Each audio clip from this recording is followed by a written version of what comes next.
पुर नाम के शहर में माधव नाम का आदमी पानी पूरी बेचा करता था। माधव के परिवार में उसकी पत्नी राधा और बेटी सुमन रहा करती थी। सुमन स्कूल में बहुत होशियार बच्ची थी। माधव घर पर हर रोज सुबह पानी पूरी बनाता और दोपहर को सारी तैयारी हो जाने के बाद बेचने निकल जाता। एक दिन माधव की पत्नी राधा उससे, सुनिए जी, आपको तो पता है कि हमारे घर के हालात कैसे हैं। अब इस महीने सुमन के स्कूल की फीस भी भरनी है। राधा, तुम चिंता मत करो, मैं कुछ ना कुछ इंतजाम करता हूँ। जी। माधव अपनी पानी पूरी की रेडी लेकर बाजार में चला जाता है। दोपहर से लेकर रात तक माधव पानी पूरी बेचा करता था, लेकिन उसके रेडी पर ग्राहकों की संख्या ना के बराबर थी। उसका जैसे तैसे दिन का गुजारा हो रहा था। माधव के रेडी के सामने चंदू की पानी पूरी की रेडी थी। चंदू बहुत खराब सामग्री इस्तेमाल कर पानी पूरी बनाता और इसी कारण उसकी पानी पूरी बहुत सस्ती थी। इतना ही नहीं, वो एक प्लेट पानी पूरी पर 2 पानी पूरी फ्री दिया करता था और इसी कारण ग्राहक उसके पास ही जाकर पानी पूरी खाते थे। माधव की पानी पूरी की क्वालिटी बहुत अच्छी थी, लेकिन फिर भी ग्राहक उसके पास पानी पूरी खाने के लिए नहीं आते थे। ये देख माधव बड़ा ही निराश होता है। एक दिन माधव का दोस्त रंगा उसके पास आकर, अरे माधव, क्या हुआ भाई? कुछ नहीं रंगा, सोच रहा हूँ कि मेरे घर का गुजारा कैसे करूँ। जैसे जैसे दिन बीत रहे हैं, ग्राहक मेरी रेडी पर आना बहुत कम हो गए हैं। अगर ऐसे ही चलता रहा तो मेरा धंधा ही मुझे बंद करना पड़ेगा। माधव, तुम एक काम क्यों नहीं करते? आजकल शहरों में पानी पूरी की चुनौती शुरू है, तुम भी ऐसी ही चुनौती क्यों नहीं रखते? वो कैसी चुनौती होती है रंगा? देख माधव, शहरों में 100 गोलगप्पे खाने की चुनौती दी जाती है और जो चुनौती पूरी करता है उसे तुरंत 10,000 रुपए दिए जाते हैं, और अगर सामने वाला नहीं खा पाया तो उसे पानी पूरी के पैसे देकर वापस जाना होता है। तुम भी अगर ऐसा करोगे ना तो ग्राहक तुम्हारी पानी पूरी खाएंगे। कम से कम तुम्हारी पानी पूरी का स्वाद तो उन्हें पता चलेगा। लेकिन मेरे पास देने के लिए 10,000 रुपए तक नहीं है, मैं इतने पैसे कहाँ से लाऊं? अरे माधव भाई, ये लो 10,000 रुपए, आज ही मैंने बैंक से निकाल कर लाए हैं, तुम्हारे काम आएंगे। ले लो भाई, मुझे बहुत अच्छा लगेगा। रंगा, ये तुम्हारे काम के पैसे हैं, मुझे नहीं चाहिए। अरे माधव भाई, मैंने घर पर रखने के लिए ही निकाले थे। अगर तुम इसका कुछ अच्छा इस्तेमाल करोगे तो मुझे अच्छा ही लगेगा। जब तुम्हारे पास आ जाएंगे तो मुझे लौटा देना। माधव रंगा ने दिए हुए पैसे अपने पास रख लेता है और रंगा से, रंगा, तुम्हारा बहुत बहुत शुक्रिया भाई, तुमने मेरी बहुत मदद की है। जैसे ही मेरे पास पैसे आ जाएंगे मैं तुम्हारे सारे पैसे जल्द ही वापस कर दूंगा। अब माधव बड़े ही उत्साह के साथ पैसे लेकर घर चला जाता है। घर जाकर ये बात वह राधा को बताता है। राधा को ये चुनौती बहुत अच्छी लगती है। अब दूसरे दिन राधा भी माधव के साथ रेडी पर मदद करने जाती है। माधव रेडी के सामने एक बोर्ड लगा देता है, जो कोई 100 गोलगप्पे खाएगा उसे 10,000 रुपए इनाम मिलेगा। अगर गोलगप्पे नहीं खत्म हुए तो खाए हुए गोलगप्पों के ही सिर्फ पैसे देने होंगे। बोर्ड लगाकर कुछ वक्त ही हुआ था कि तभी वहां से एक औरत गुजर रही थी। बोर्ड देखकर वो औरत, मुझे तो पानी पूरी बहुत ज्यादा पसंद है, मैं पूरे 100 गोलगप्पे यूं ही चट कर जाऊंगी। अरे भाग्यवान, तुम नहीं खा सकोगी, ये बहुत ज्यादा होता है, तुमसे नहीं होगा। मैं तो अभी खाऊंगी। भैया, मुझे जल्दी से 100 पानी पूरी दे दो, मैं अभी चुनौती पूरी करूंगी। औरत कुर्सी पर बैठकर एक एक करके पानी पूरी खाने लगी। उसे पानी पूरी बहुत पसंद आती है। वो औरत हाथों से इशारा कर कर बता रही थी कि पानी पूरी तो बहुत अच्छी है। एक एक कर उस औरत ने 40 गोलगप्पे खाए और फिर अपने पेट पर हाथ रखकर, बस अब मैं और नहीं खा सकती, मेरा तो पेट पूरा का पूरा भर गया है, ये चुनौती में हार गई हूँ। औरत के ऐसे कहते ही माधव ने उसके सामने रखी हुई सारी की सारी पानी पूरी उठा ली और माधव ने उस औरत से पैसे भी ले लिए। अब वो बोर्ड देखकर कई सारे लोग पैसे मिलने के लालच में पानी पूरी चुनौती लेने लगे, मगर उस चुनौती को कोई पार नहीं कर सका। लेकिन हाँ, अच्छी बात ये थी कि लगभग गांव के सारे लोगों ने माधव के पानी पूरी को टेस्ट किया था। अब लोग चंदू की पानी पूरी के बदले माधव की पानी पूरी खाना पसंद करने लगे। वो तिलमिलाते हुए माधव के पास आकर, अरे ये माधव, तूने चुनौती क्या रखी? सारे लोग तो तेरे पास ही आने लगे, मगर एक बात जान ले, लोगों को सस्ती चीजें ही ज्यादा पसंद आती है। देख चंदू, मैं मेरा धंधा पूरे ईमानदारी के साथ और लगन के साथ करता हूँ। तुझे तेरी पानी पूरी में मिलावट करनी है तो तू कर, मैं मेरा काम अच्छे से ही करूँगा भाई। तू खुद को बड़ा नेक समझता है ना? तू देख, तेरे ग्राहकों को मैं कैसे मेरी ओर लाता हूँ। अरे चंदू, वो ग्राहक है, उन्हें जहाँ अच्छा लगे वो वही पानी पूरी खाएंगे ना। तुम अपना देखो और गुस्सा छोड़ दो भाई, अपनी पानी पूरी की क्वालिटी सुधारो। माधव की बात सुन चंदू आग बबूला होकर वहां से चला जाता है। अब अगले दिन चंदू अपने पानी पूरी के ठेले पर खड़ा रहकर जोर जोर से आवाज लगाता है। ग्राहक आते देख चंदू, पानी पूरी खा लो, पानी पूरी, स्वादिष्ट पानी पूरी, केवल 10 रुपए प्लेट, और उस प्लेट पर 2 गोलगप्पे फ्री। आओ आओ, जल्दी आओ, इतनी सस्ती पानी पूरी कहीं नहीं मिलेगी। अरे थोड़ी ढंग की तो पानी पूरी बनाया कर, सस्ते में कुछ भी बेचेगा क्या? माधव की पानी पूरी देखो कितनी स्वादिष्ट है, और तुम्हारी पानी पूरी वो तो जैसे तीखा पानी है, पानी। हाँ। मौसी, पानी पूरी खानी है तो खाओ, वरना अपना रास्ता नापो। आई मुझे सिखाने। अरे थोड़ी पानी पूरी बनाने के साथ साथ तमीज भी सीख ले तो अब। ऐसा कहकर मौसी वहाँ से चली जाती है। माधव के रेडी पर तो जैसे ग्राहकों की भीड़ लगी रहती थी। ये देख चंदू बहुत दुखी हुआ करता था। अब माधव की लाइफ चल पड़ी थी। उसकी पानी पूरी लोगों को बहुत पसंद आने लगी। माधव की पानी पूरी चुनौती अब तक किसी ने पूरी नहीं की थी, लेकिन उस चुनौती के कारण माधव ने अपनी स्वादिष्ट पानी पूरी सभी लोगों को खिलाई थी और उसके साथ अपनी पानी पूरी चुनौती शुरू रखी। अब चंदू बहुत निराश हो चुका था।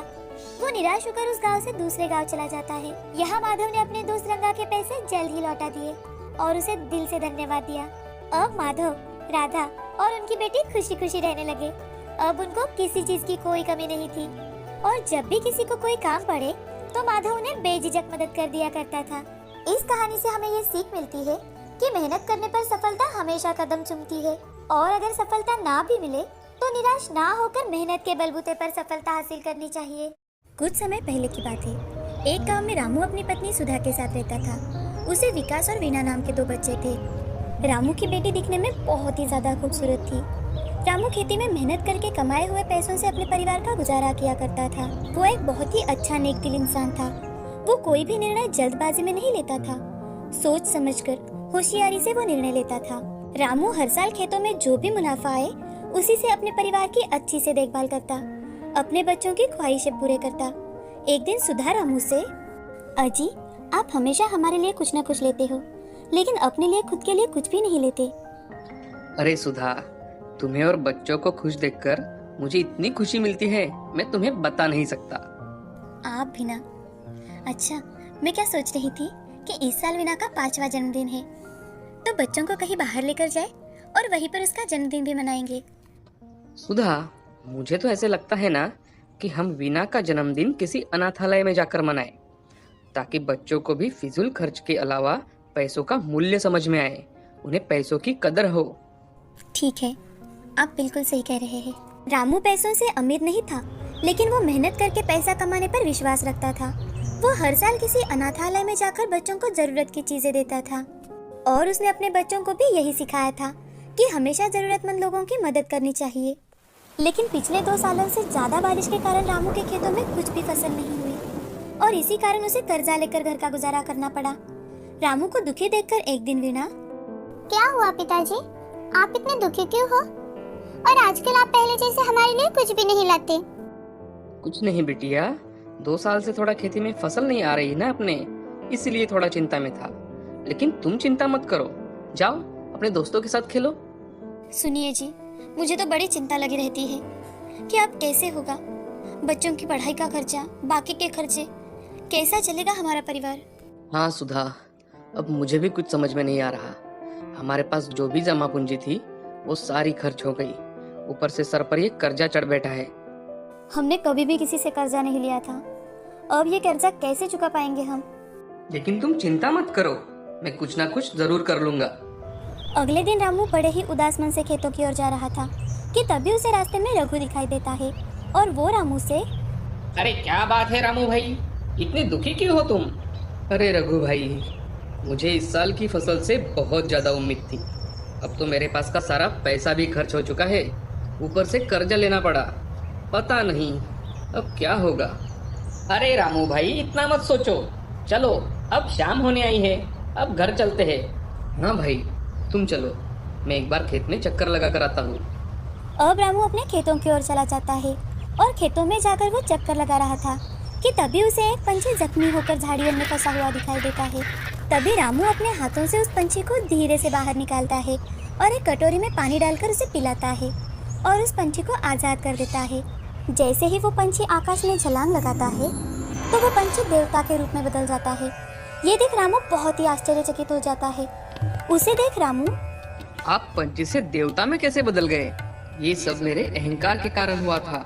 एक ऋषि से मुझे श्राप मिला था और इस श्राप से मुक्त होने के लिए उन्होंने मुझे कहा था कि मुझ पर किसी को दया करनी होगी और दया कर मुझे आजाद करना होगा, तभी मैं इस श्राप से मुक्त हो पाऊंगा। रामू देवता को प्रणाम करता है। मेरी सहायता करने के लिए तुम्हारा बहुत बहुत धन्यवाद। मांगो, तुम्हें जो मांगना है तुम मुझे मांग सकते हो। तुमने मेरे साथ साथ बहुत जरूरतमंदों की मदद की है। तुम निसंकोच होकर मुझसे कुछ भी मांग सकते हो। रामू थोड़ी देर सोचता है और सोच समझकर वो देवता से, भारी बारिश के कारण मेरा खेत खराब हो गया है और फसल नहीं आई। मुझे बस इतना चाहिए कि मेरे खेत का फसल सोने की तरह अच्छे से उगे। तथास्तु, तुम्हारी सारी इच्छाएं पूरी हो जाएगी। आशीर्वाद देकर देवता वहाँ से गायब हो जाता है। रामू अब खेतों में जाकर बीज बोता है और कुछ दिनों बाद फसल काटता है तो वो देखता है कि फसल काटते काटते उसमें कुछ चमकीले पत्थर नीचे गिर रहे हैं। अरे सुधा, ये देखो, ये कितना चमक रहा है। हाँ, ये तो बिल्कुल हीरे जैसा लग रहा है। रामू और सुधा बहुत ज्यादा खुश थे। अब वो सारे फसलों में से हीरे जमा कर घर लेकर आते हैं। उसमें से एक हीरा रामू सोनार के पास लेकर जाता है तो उसे पता चलता है कि वो हीरा सच में असली है। अब रामू दौड़कर घर आता है और सुधा को जोर जोर से आवाज देने लगता है। अरे सुधा, सुधा, कहाँ हो तुम? जल्दी यहाँ आओ। क्या हुआ? क्यों चिल्ला रहे हो इतना? मैंने तो आपको आज तक इतना खुश कभी नहीं देखा।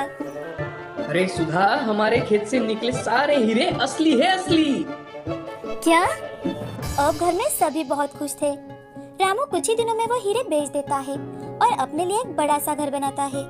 उसके पास पैसे आने के बाद भी उसे बिल्कुल भी घमंड नहीं था। वो गांव के जरूरतमंद लोगों की हमेशा ही मदद करता, अनाथ बच्चों का दाता बनता। अब रामू ने गांव में ही अपना खुद का बिजनेस शुरू किया और उसमें गांव के युवा बच्चे तथा जरूरतमंद लोगों को काम भी दिलवाया। रामू की नेक दिली देखकर देवता भी बहुत ज्यादा खुश थे तो उसकी तरक्की और ज्यादा हो रही थी। धीरे धीरे कर रामू का बेटा बड़ा हो रहा था। वो शहर जाकर बहुत पढ़ाई करके आता है और गांव में ही आकर बिजनेस शुरू कर देता है। गांव के सामने दोनों बाप बेटे अपना आदर्श निर्माण करते हैं और हंसी खुशी रहने लगते हैं। इस कहानी से हमें ये सीख मिलती है कि हमेशा जरूरतमंदों की मदद करनी चाहिए। अगर हमारा दिल साफ है तो भगवान का आशीर्वाद हमेशा हमारे साथ रहता है।